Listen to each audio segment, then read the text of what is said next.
Shalom, I'm Messianic Rabbi, Zev Porat, and welcome to Biblical Hebrew Foundation. Today I'm going to be speaking to you about worship. Let's turn our Bibles to the book of Luke chapter 17, verses 11 to 19. Now on his way to Jerusalem, Jesus, Yeshua, traveled along the border between Samaria and the Galilee. As he was going into a village, 10 men who had leprosy met him. They stood at a distance and called out in a loud voice, "Jesus, Master, have pity on us." When he saw them, he said, "Go, show yourselves to the priests." And they went. They were cleansed. One of them, when he saw he was healed, he came back praising God in a loud voice. He threw himself at Jesus, at Yeshua's feet, and thanked him, and he was a Samaritan. Jesus, Yeshua asked, "Were not all 10 cleansed? Where are the other 9? Has no one returned to give praise to God except this foreigner?" So we can see that the other 9 were Israelites, were Jews, and only this foreigner from the nations came back to worship God. Luke chapter 17, verse 19. Then he said to him, "Rise and go. Your faith has made you well." By the way, the word there in Hebrew for making you well is the word saved you. It's the same word we find in Romans chapter 10, verse 13. Whoever calls on the name of the Lord shall be saved. It's the same word, made well or made whole. So we see that this man gets healed physically, but then he comes and expresses his faith, and he says, Jesus tells him, "Your faith has saved you and made you completely well physically and spiritually." It's an amazing passage. This man expresses his love to the Lord. We all want to do this. It's in our heart. Everybody wants to be a worshiper. We want to express our love to Yeshua. What caused this guy to express his love? So I started looking for some kind of a track, some kind of a pattern, a formula, if you'd like to call it like that, as I was reading and following this passage. So I want to show you 3 things here about giving thanks. Number 1, gratitude produces worship, and this guy worshiped. He comes with a loud voice. Look at verse 15 and 16. And one of them, when he saw that he was healed, returned and with a loud voice glorified God, and fell down on his face at his feet, giving him thanks.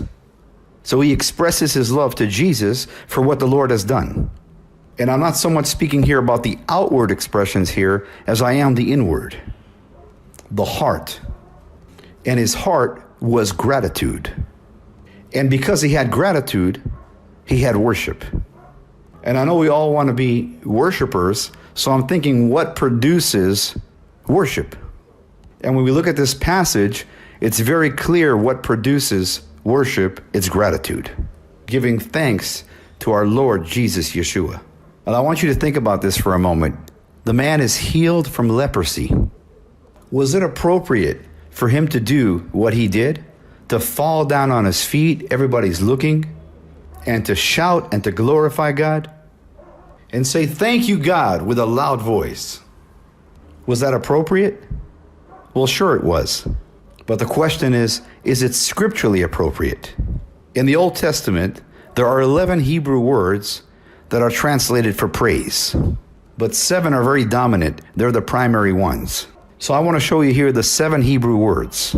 I want you to look at the meaning of the words translated into praise. The first word is todah, and it means a thanksgiving choir. Sometimes it's translated to the word thanksgiving, but also into praise.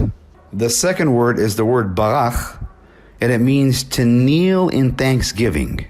So the word barach is to kneel in thanksgiving, but barach also means to bless. So to bless, to kneel in thanksgiving. The third word is the word tehillah, and it means to sing a song of thanksgiving. Tehillah, to sing a song in thanksgiving. Could be in thanksgiving, of thanksgiving, both the same. And the fourth word is hallel. And hallel means to give thanks by being clamorously foolish. And hallel is where we get our word hallelujah from. And the fifth word is yada, and it means to give thanks with extended hands. So we can see there's a pattern here of giving thanks. And the word yada also comes from the word yad, which is hand or hands. So to give thanks with extended hands. we can see that it's scriptural to extend your hands when you give thanks to God, when you praise God. And the sixth word is zamar, and it means to give thanks with a musical instrument. The worship team usually does that. They give thanks with a musical instrument. It's the word zamar. And the seventh word is the word shabach, which means to give thanks in a loud tone. Sometimes it can mean also a loud shout or a loud tone. Let's give a shabach to the Lord. So we can see, according to the Hebrew word of the translation of praise, it's scriptural to shout, to extend your hand to God, to kneel, to sing to Him. And when you take these 7 words, it's amazing because there's one verse in the Old Testament that has 4 out of the 7.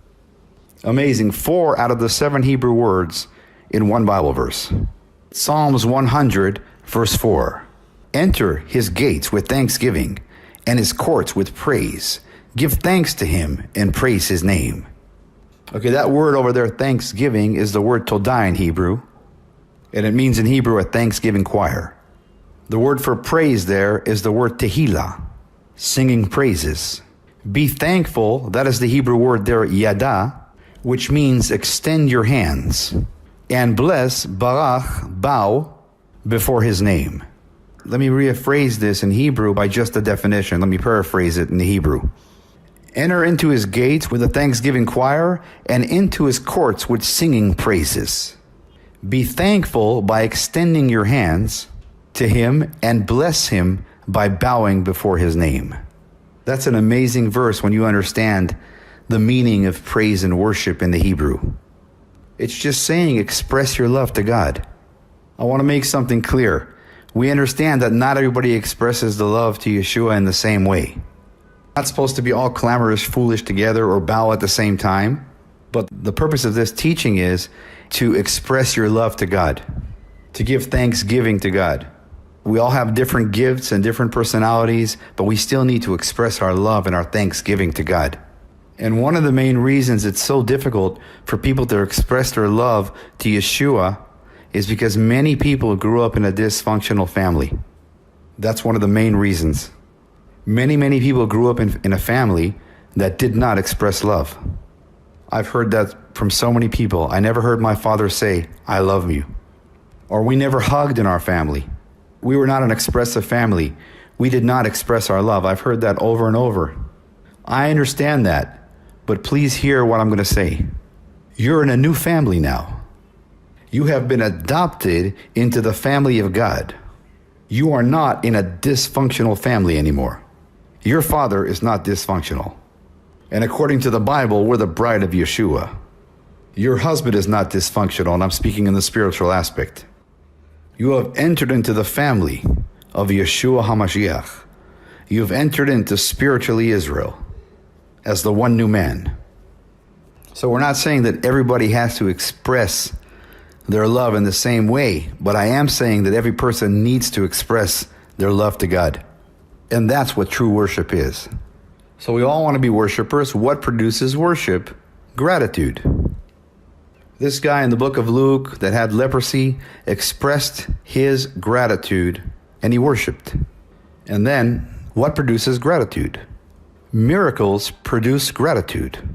So gratitude produces worship, and miracles produce gratitude. It's clear. It says in verse 17:15, and when he saw that he was healed, then he returned and he glorified God with a loud voice. When we receive a miracle, we're grateful. The extent of this miracle was amazing. Today it's very difficult for us to understand what leprosy is, but this was a huge miracle. Let me share a few things about leprosy. Leprosy is a disease that they thought for years causes your flesh to rot away. So leprosy causes your nerves to numb, and then you get a sore, and you don't feel it. And when the people had open wounds, the rats would come in and would eat the flesh, but they couldn't feel it. And that's what was causing the flesh to rot away. So this was a terrible disease. So today we don't so much know about this disease because we have medical cures, but at that time it was a terrible disease. And you can understand what a miracle this was. If you were a leper in the days of Yeshua, you could not hold a job because you couldn't be around people, because it was very, very contagious. You had to keep a distance from every person. So when you had leprosy in those days, you were an outcast. You lost your life. You were separated. You were separated from your family, from your wife, from your children. And if someone didn't know that you were there and they were getting close to you, it was a law that you had to shout, unclean.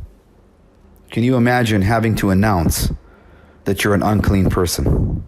If there's anyone that has to shout, unclean, it's everyone, until Jesus, Yeshua, comes, cleans us, makes us white as snow. And that's what happened here. He was unclean. Yeshua made him clean. And with gratitude, he worshiped and thanked the Lord. If we were living in the time of Yeshua, of Jesus, and we were unclean, we had leprosy, and Jesus healed us, would we express our love in thanksgiving and worship? Of course we would. Well, we all had leprosy. We were all unclean, and Yeshua saved us. And therefore, we all have to raise our hands in gratitude, bow our knee, and worship the King of Kings and Lord of Lords, the Lion of the tribe of Judah, Jesus Yeshua. So gratitude produces worship. Miracles produce gratitude. What produces miracles? Obedience produces miracles. Look at Luke 17:14 again. So when he saw them, he said to them, go show yourselves to the priests. And so it was that as they went, they were cleansed. Or better yet, the Hebrew says, as they obeyed. Think about this. He said, go show yourselves to the priests. They could have said, we're not healed, because we're not allowed to show ourselves to the priests until we get healed. But they didn't. They acted in obedience. When they obeyed, they were healed. This is all through the Bible. They get up to the Red Sea, and God says to Moses, lift up your rod, hold the stick up, and watch what happens. You just obey, and the miracle's on the way. They're going into the promised land. Joshua is bringing them in. They're going through the Jordan. The Jordan is at flood stage. So they get there, and the Lord gives them this instruction. Put your foot in the water. You put your foot in, and I'll part the water. See, when God speaks, we obey. And when we obey, there's a miracle. And then when there's a miracle, we're grateful. And then we're grateful, and we worship. It's as simple as that. Obedience. Yeshua, Jesus, said it with his own mouth. Seek first the kingdom of heaven, and everything will be added to you.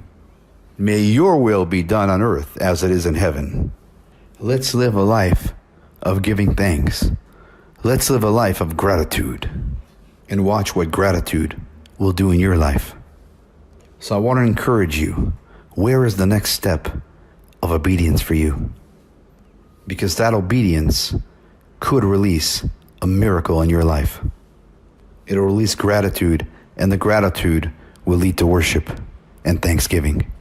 We love you, Jesus. We love you, Yeshua. Thank you. Thank you for dying on the cross on the tree for our sins, rising on the third day, and by your blood we are set free, and we have full redemption of sins. And we are grateful for our salvation, and we worship you. And for Zion's sake, we will not keep silent.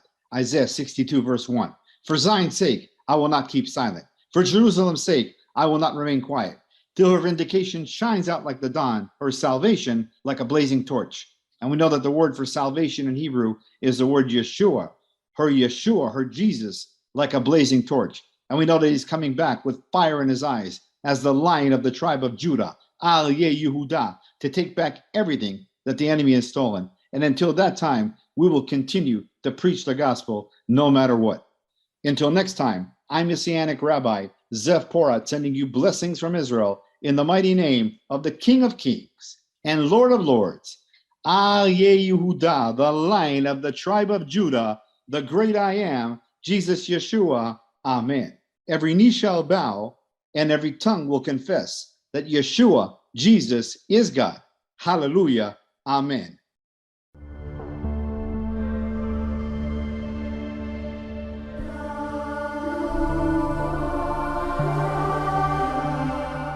those just joining us at home, I'm going to introduce this week's special guests. Born and raised in Israel, he served several years in the Israeli Defense Forces and is the founder and director of Messiah of Israel Ministries, Messianic Rabbi Zev Porat. Good to have you back. Dr. Tom Horn, who is the CEO of Skywatch TV, an acclaimed best-selling author himself, raves about Blood Alliance. He says, Messianic Rabbi Zev Porat has done it again. In Blood Alliance, he's taken several deep mysteries of God's Word and served them up in a thoroughly understandable, engrossing, and biblically contextual manner. I assure you, he says, once you see the truths that Zev brings into glorious revelation, you'll soon begin to recognize those truths throughout the Scriptures, hidden in plain sight, from first to last. Blood Alliance is an absolute treasure trove. Have you ever heard of God's Threshold Covenant? If you haven't, you're in for a roller coaster ride of biblical discovery that will enhance your understanding of God's Word and the application of it to your daily life like never before. Messianic Rabbi Zev Porat will be taking you on a much deeper dive than you've probably ever previously experienced. In Blood Alliance, you'll come to understand the true nature of spiritual warfare like never before. You'll uncover the biblical truth about long-held traditions that still assault God's truth and His grace to this very day, throwing massive doctrinal confusion into almost the entire modern Christian church world. Finally, learn the truth about the temple on the Temple Mount and what the Old Testament and New Testament clearly lay out for the last days. Shocking surprises await you. This truly is a life-changing book to the glory of Yeshua, Jesus.